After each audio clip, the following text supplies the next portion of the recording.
Hello guys, welcome back to my channel, POTHAMINASI KHANGMINASI, PK channel. Ngasi PK channel sina miyamda kudol tamjagadri basi handakta koi honorable Chief Minister Manipur ki koi kaka Birena koi iramda Manipur sigi yam tang na fangba haja batare subunom bagi lambi sida koi silau tidna isa singbu siamna bagi wakalanda koi nupi lakti yam tang na थोप है जब बता रहे कोई इरम दो मणिपुर से की इमा मा उन्हें इमा सी उन्हें है तो नहीं कोई ना उन्हें जब से हम कोई जरा बनिया तो वो नसी ऐसी था ने इमा सी कोई लंबी तो से ठेंगने जरे अदो इमा सी इन मसक्ता उधर सो मैं हमने है ना तो मसक कम गिरा मगनी इमा लाई भी कोई ऑक्टो थाउदुना इमुंग पुदुना या वान मतम सांग ना हो होनरावा सिउनु इमा ने अदो अहम तो इमा वो PK channel की मार्केट की तरह मौजूद है। अदो इमा आहान में channel से ना थम्जनिंग से इमा ना इमा की आहान बा कनो से लिंक लेफम से हम तंग हार। आगे में कनो लाइब्रेरी को चाहिए तो पंगे बजार। अदो इमा कनो से इमा को इमुंग जिमी पुनो जिक क्या आता है? फिमरी साथे। फिमरी को इमा की पूरी बात से उसी करी कमाई तो मिलेगी। वो थबक सुधरा, नास्तिक का, डायबिटीज का, कॉन्गोदल नहीं। डायबिटीज का, अंगांग भी क्या? दे अबे तक ताज़ा रहे बना। अंगांग अनिसी उसी करी तो मिलेगी उसे। जहाँ बेल हुए तो रे, तक खाने भी हुए नहीं। अंगांग बेल, तो सब्ज़ी का ना बेल हुए ना खाने। तो हाइड बसिंग से इमाना सी की लंबी से संचिन करी से दी करी सुबह नोम ना मी से कोई बाबा तो नमद्रे है तो ताबी रे को सीधे के तोड़े ब्रांड तक कहीं वो खाने की तो भी आते हैं वो कौन सी ताबी की है हम तो करिए ऐसे नहीं बाबा ना मसाज से सोन बनी ना सुबह से नम दबी आई ना सुबह खाने तो सीगी ओक्टो थाउदुना सेंटा लगे कोई नुपांग अथन अयाम तो नहीं है वो तो नुपियर ते के समाना थोगा तो बसे सीधा सुम मयाम की समाज की कनो दी करी हाई को कोई पले होगे हम बदती हम नोट ना रमे हम भाई ने थाउदु 11 दे थाउजब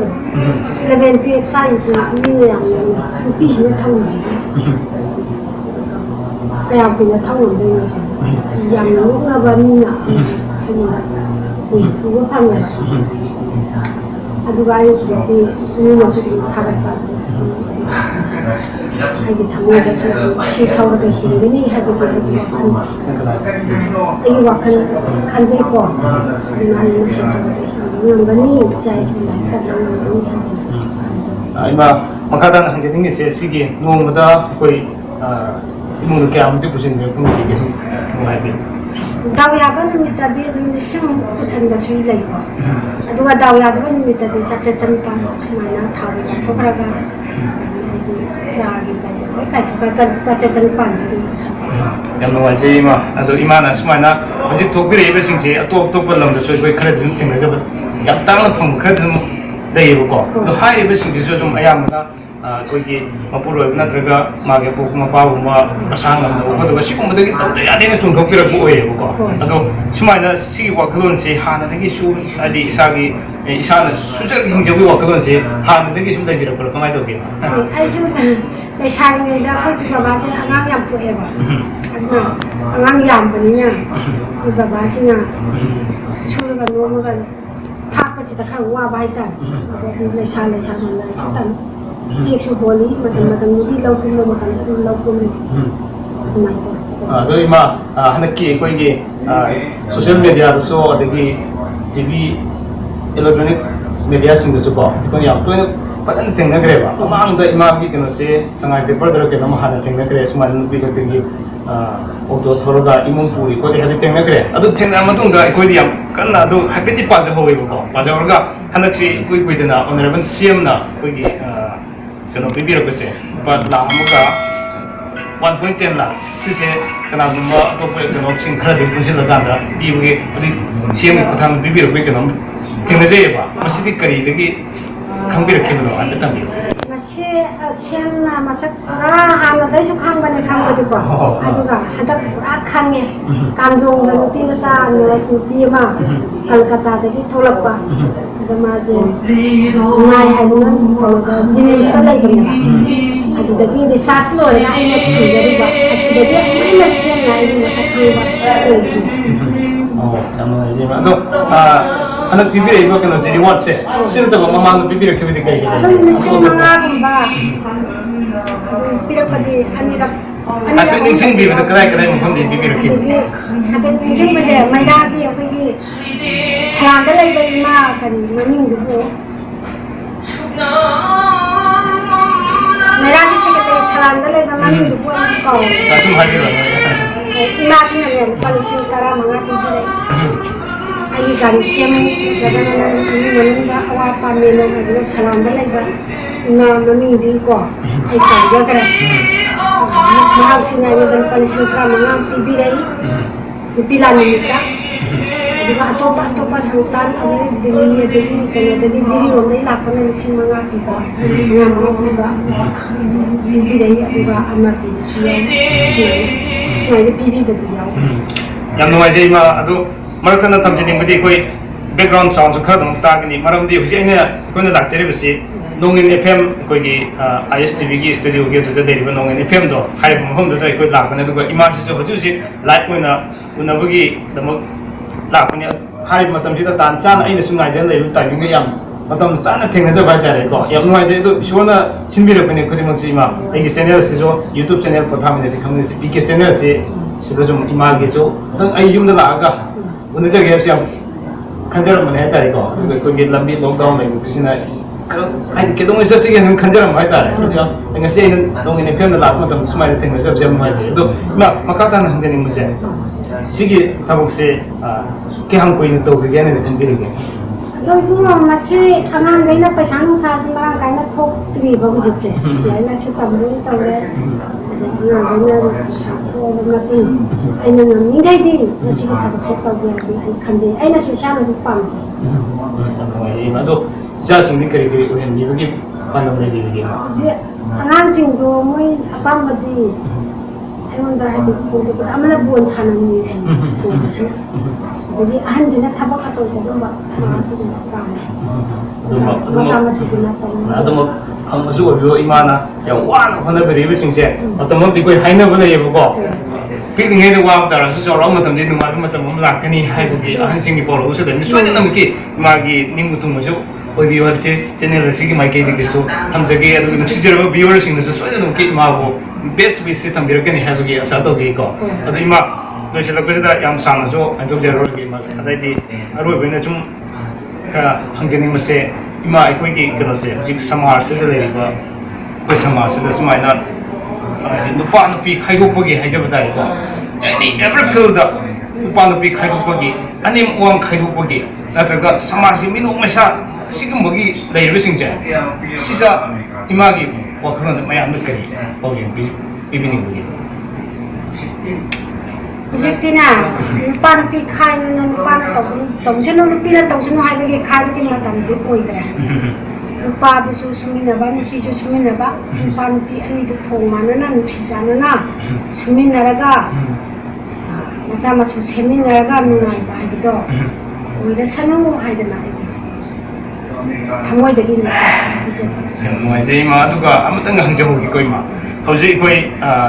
nupi da sathari bo crime toman thoning do to kam leikre ko sigum mayam sing sigun apchuraga achopa para amadi imana ngasi ko message ama ko gi khangi pa chi bibi hena nasai hun dojeri aduna imana hari ba sigi siku waklon sing sidadi mayam da bidai ba kungoi na ji haide kibde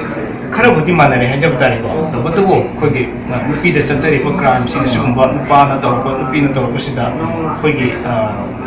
mana da ba thami be sing ja masi kadai buka phai amadi masi tobuna phai natraga fatte habdo tundang habdo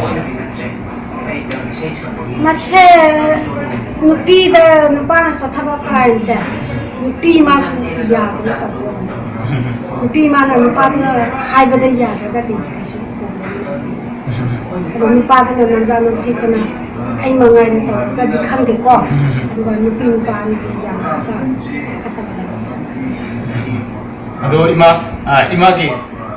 hobby hajab tari ko ma koi hajab se kari do to tang hajab mai ai hajab se ai hajab se ai matam mangan da ba paisa tan ba ningon da oi da bangang da ba achum ba sat ba schoning ba si mu hen da lai kari ma do sum koi ki gari thong na ko koi kari gumu ga ni sei gumu nang ko ko yogi rong da do ma le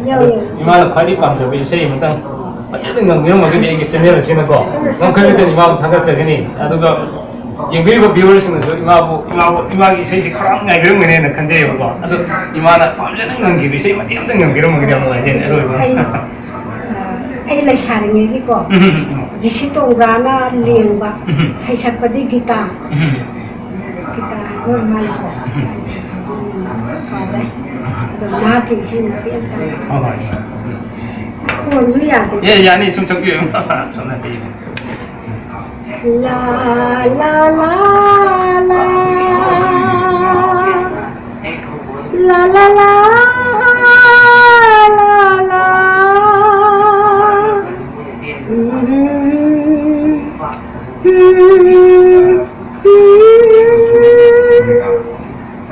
khang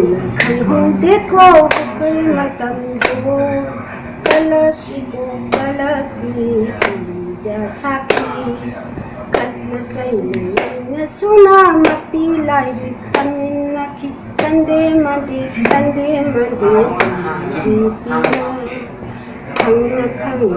hong te ko kul matam jo kalati ya sakhi ayu ima roja da ta khun phun ge khani kat ta da khan ta khang hong te ko khari matam jo kala ya sakhi kala ya sakhi muslim ꯌꯥꯝ ꯅꯨꯡꯉꯥꯏꯖꯩ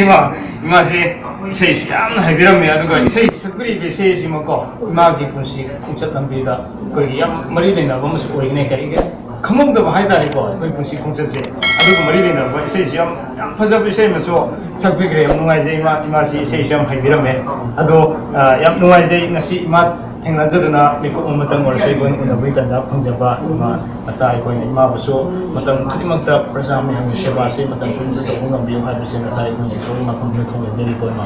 ꯌꯥꯝ ꯅꯨꯡꯉꯥꯏꯖꯩ ꯉꯁꯤ ꯉꯥꯏꯍꯥꯛꯇꯪ ꯎꯅꯖꯕ ꯐꯪꯖꯕ 이마 ꯏꯁꯩꯁꯨ ꯁꯛꯄꯤꯔꯦ ꯑꯗꯨꯒ ꯑꯩꯈꯣꯏꯒꯤ ꯑꯄꯥꯝꯕ ꯈꯨꯗꯤꯡꯃꯛꯁꯨ 이마 ꯈꯪꯅꯤꯡꯕ ꯀꯌꯥ ꯂꯩꯔꯝꯕꯁꯤꯡꯁꯨ 이마ꯅ ꯂꯣꯏꯅ ꯑꯩꯈꯣꯏꯗ ꯐꯣꯡꯗꯣꯛꯄꯤꯔꯦ ꯌꯥꯝ ꯅꯨꯡꯉꯥꯏꯖꯩ ꯑꯗꯨꯅ ꯉꯁꯤꯒꯤꯗꯃꯛꯇꯗꯤ PK ꯆꯦꯅꯦꯜꯒꯤ ꯄꯣꯊꯥꯃꯤꯟꯅꯁꯤ ꯈꯪꯃꯤꯟꯅꯁꯤ ꯆꯦꯅꯦꯜ ꯑꯁꯤꯅ 이마ꯕꯨ ꯉꯥꯛꯇꯪ ꯎꯅꯖꯕ ꯐꯪꯖꯕ ꯆꯦꯅꯦꯜ ꯑꯁꯤꯒꯤꯗꯤ ꯉꯝꯈꯩ ꯂꯩꯇꯅ ꯑꯩꯈꯣꯏ ꯂꯥꯏꯕꯛ ꯐꯕ ꯑꯃꯅꯤ ꯍꯥꯏꯕꯁꯤ ꯊꯝꯖꯔꯒ 이마ꯕꯨꯁꯨ ꯃꯇꯝ ꯈꯨꯗꯤꯡꯃꯛꯇ ꯄ꯭ꯔꯖꯥ ꯃꯌꯥꯝꯒꯤ ꯁꯦꯕꯥ ꯇꯧꯕ ꯉꯝꯕꯤꯌꯨ ꯍꯥꯏꯕ ꯋꯥꯐꯝꯗꯤ ꯊꯝꯖꯔꯒ 이마ꯕꯨꯁꯨ ꯉꯝꯈꯩ ꯂꯩꯇꯅ ꯊꯥꯒꯠꯆꯔꯤ ꯂꯣꯏꯅꯅ ꯌꯦꯡꯕꯤꯔꯤꯕ ꯚꯤꯌꯨꯋꯔꯁꯤꯡ ꯈ꯭ꯋꯥꯏ ꯈꯨꯗꯤꯡꯃꯛꯄꯨꯁꯨ ꯑꯗꯣꯝꯒꯤ ꯉꯁꯤꯒꯤ ꯊꯧꯔꯝ ꯑꯁꯤ ꯀꯔꯝ ꯇꯧꯕꯤꯕꯒꯦ ꯍꯥꯏꯕꯗꯨ ꯑꯩꯒꯤ ꯀꯃꯦꯟ ꯕꯣꯛꯁꯇ ꯅꯠꯇ꯭ꯔꯒ ꯏꯃꯦꯜꯗ ꯊꯥꯕꯤꯔꯛꯇꯨꯅ ꯅꯠꯇ꯭ꯔꯒꯅ ꯑꯩꯒꯤ WhatsApp ꯅꯝꯕꯔꯗ ꯑꯗꯨꯝ ꯊꯥꯕꯤꯔꯛꯇꯨꯅ ꯉꯁꯤꯒꯤ ꯄ꯭ꯔꯣꯒ꯭ꯔꯥꯝꯁꯤ ꯀꯔꯝ ꯇꯧꯕꯤꯕꯒꯦ ꯑꯃꯗꯤ ꯃꯌꯥꯝꯅ ꯀꯔꯤ ꯃꯦꯁꯦꯖ ꯐꯪꯕꯤꯕꯒꯦ ꯍꯥꯏꯕꯗꯨ ꯈꯪꯍꯟꯕꯤꯔꯛꯄ ꯌꯥꯒꯅꯤ ꯍꯥꯏꯕ ꯋꯥꯐꯝꯁꯤ ꯊꯝꯖꯔꯒ ꯃꯤꯠꯌꯦꯡ ꯇꯥꯕꯤꯈꯤꯕ ꯈ꯭ꯋꯥꯏ ꯈꯨꯗꯤꯡꯃꯛꯄꯨ ꯊꯥꯒꯠꯆꯕ ꯐꯣꯡꯗꯣꯛꯆꯔꯤ ꯅꯨꯡꯉꯥꯏꯖꯩ ꯑꯩꯈꯣꯏꯒꯤ 이마ꯁꯤꯒ ꯉꯁꯤ ꯊꯦꯡꯅꯖꯗꯨꯅ 이마 ꯉꯥꯛꯇꯪ ꯋꯥꯔꯤ ꯋꯥꯇꯥꯏ ꯁꯥꯟꯅꯖꯕꯁꯨ ꯐꯪꯖꯔꯦ ꯑꯗꯣ 이마 ꯅꯆꯥꯒꯤ ꯃꯥꯏꯀꯩꯗꯒꯤꯁꯨ ꯕꯣꯔ ꯅꯤꯖꯕ ꯑꯣꯏꯅ 이마ꯅ ꯉꯝꯖꯕ ꯑꯃꯇꯪ ꯑꯩ ꯀꯠꯆꯒꯦ ꯑꯗꯨꯒ ꯅꯆꯥꯕꯨꯁꯨ ꯃꯇꯝ ꯁꯥꯡꯅ ꯄꯨꯟꯁꯤ ꯁꯥꯡꯅ ꯃꯌꯥꯝꯒꯤ ꯁꯦꯕꯥꯁꯤ ꯇꯧꯕ ꯉꯝꯖꯒꯦ ꯍꯥꯏꯕ ꯃꯣꯏꯁꯨ ꯅꯤꯖꯒꯦꯗꯣ ꯏꯃꯥ ꯄꯨꯟꯁꯤ ꯁꯥꯡꯅ ꯁꯦꯕꯥ ꯇꯧꯕ ꯉꯝꯕ